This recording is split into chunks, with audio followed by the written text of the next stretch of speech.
দাদা, কিছু টাকা খরচা হয়ে গেছে। মোগ্যাম্বো, ভেতরে গমের বস্তা আছে, ওই সব কটাকে বেচে দাদার টাকা দিয়ে দিও। গমের বস্তা? ভিতরে কত বস্তা আছে? মোটামুটি 25 কুইন্টাল হবে। 1 কুইন্টাল যদি 1400 হয় তো 35,000 তো হয়েই যাবে। যাই হিসেব হোক সেটা দেখে দাদাকে দিয়ে দিও। আমি আসলাম দাদা।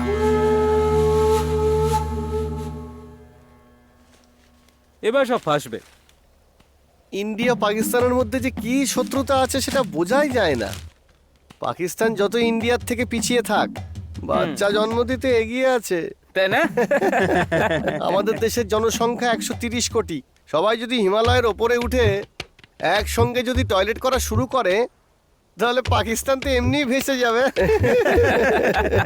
আরে আমি তো বলবো আমাদের সবার এটাই করা উচিত, তাহলে ওরা জব্দ হয়ে যাবে। কি বলিস? তার বদলে একটা কাজ করা যাক। আমাদের গ্রামের সতীশের মতো ছেলেকে চাষ করার জন্য বর্ডারের কাছাকাছি জমি দিয়ে দিলে যথেষ্ট হতো। তখন চাষ করার বাহানায় জমিটাকে একটু একটু একটু করে কবজা করে নেওয়া যেত। এইভাবে 10 বছরের মধ্যে পাকিস্তান পুরোটাই ভারতে চলে আসতো। তুই একদমই ঠিক কথা বলেছিস।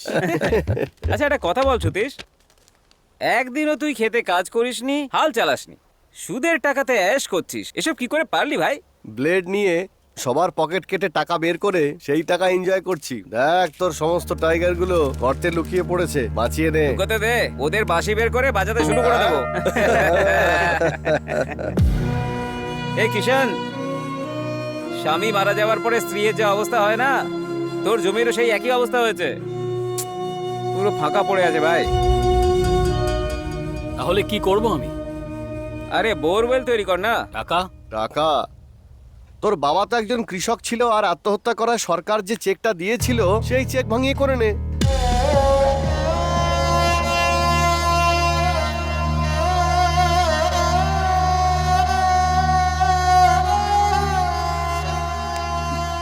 এত কি ভাবছো গো তুমি? আমাকে একবার বলো না। বাবার দেনা মেটানোর একটা রাস্তা পেয়েছি। এমনি তো গ্রামে খরা হয়েছে, আর হাতে টাকা পয়সাও নেই, না খালে জল আছে। টাকা ছাড়া বড়ুইলে বসানো যাবে না।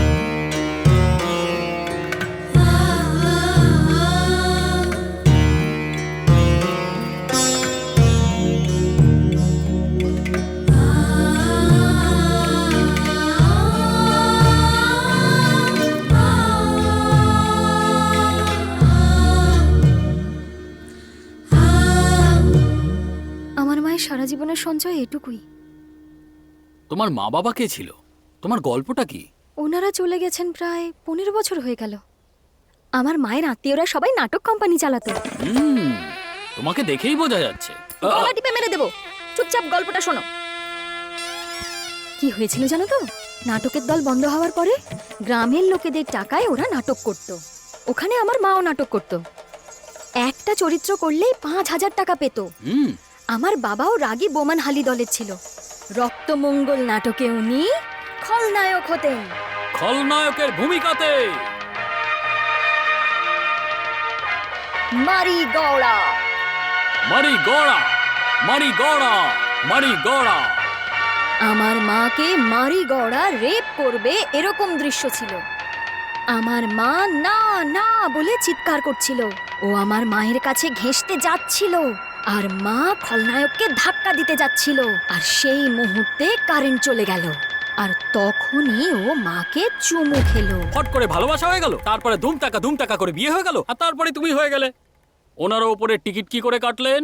ওরা টিকিটের লাইনে দাঁড়িয়েছিল, আর তখনই সোজা স্বর্গের টিকিট কেটে ফেললো। হার্ট অ্যাটাক হয়েছিল। আর মা কি হলো? মা তো সেই শোক সহ্য করতে না পেরে কদিন পরে চলে গেল।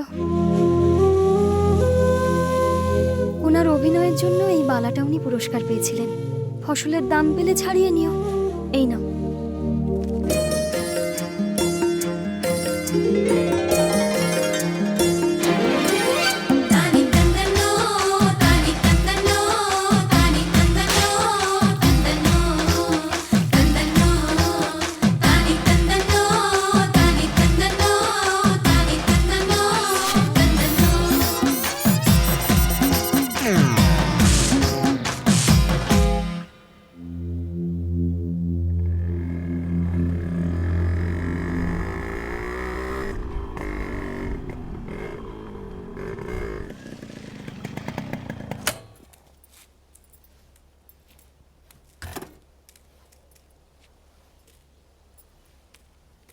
আরে মোগাম্বো, হুম? তোমাকে বোরওয়েলের পুজোতে ডেকেছিলাম, তুমি এখানে কি করছো?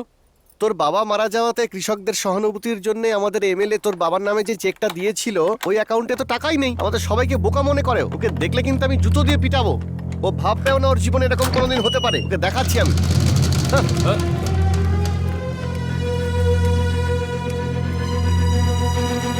মুগাম্বো, বাজাতে শুরু করে দে। হ্যাঁ,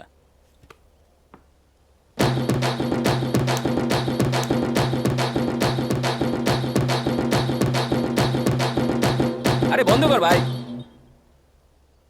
সঙ্গীতের যে শ্রেণীবিভাগ আছে না, শ্রুতি, ভাব, তাল, এই সব কিছু নিজের মনের মধ্যে বসিয়ে ডান্স করতে হয়। এরা কারা দাদা? শ্রুতি হলো তোর দিদি, তোর দিদির বর হলো ভাব, তাল হলো তোর ভাই। বুঝতে পেরেছিস তো? হ্যাঁ। এই, আমি তো ভেবেছিলাম তুই একমাত্র ছেলে। এসব কবে করেছে তোর বাবা? ও, তো মজা করতে করতে বাচ্চার বাবাও হয়ে গিয়েছিল। ওরা এসে তোর জমির ভাগ চায় তার আগে তুই তোর জমি নিজের নামে করে নে। এই মোগাম্বো, চুপ করে থাক ভাই। দাদা একটু ভালো করে বোঝাও না। এই যদি তোকে খুলে দেখাই তাও তুই বুঝতে পারবি না। আমি এই গল্পটা গেয়ে গেয়ে শোনাচ্ছি।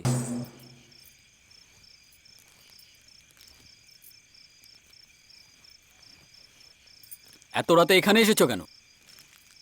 তোমার কি বুদ্ধি নেই নাকি? এসো। আহা, এত রাত হয়ে গেছে আর মহারাজের এখন টনক নড়েছে। বাড়ি ফিরছো না, খাওয়া দাওয়া করছো না, এখন বলো আমি কি ভাববো? আমি ফোন করলাম যখন, দেখি ফোনটাও সুইচ অফ। চার্জার বাড়িতে ভুলে গেছিলাম।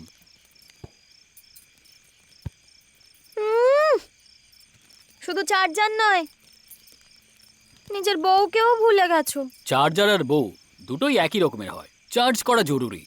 তুমি চার্জ আছো তো?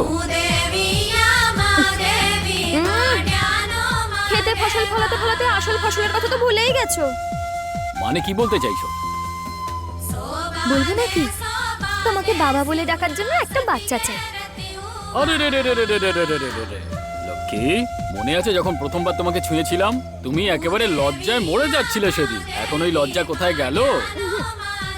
তখন তো আমার বিয়ে হয়নি, তাই না? আর এখন তুমি আমার বর। তারপর? দূর, তুমি বসে থাকো, আমি যাই। আরে এই, রাগ করছো কেন? মাথা ঠান্ডা কর, বসো না। লোহা গরম থাকলেই তো মারতে ইচ্ছা করে। তুমি যখন রেগে যাও না, খুব সুন্দরী লাগে তোমাকে। আর পরে তুমি নিজেকে খুব বড় খেলোয়াড় ভাবো, তাই না? কারোর থেকে কখনো ট্রেনিং নাওনি? কি ব্যাপারে? এমন ভাব করছো যেন কিছু জানো না। ছেলেরা যখন মেয়েদের সৌন্দর্যের প্রশংসা করে তখন মেয়েরা তাকে সব থেকে বেশি ভালোবাসে। কোথা থেকে শুরু করি?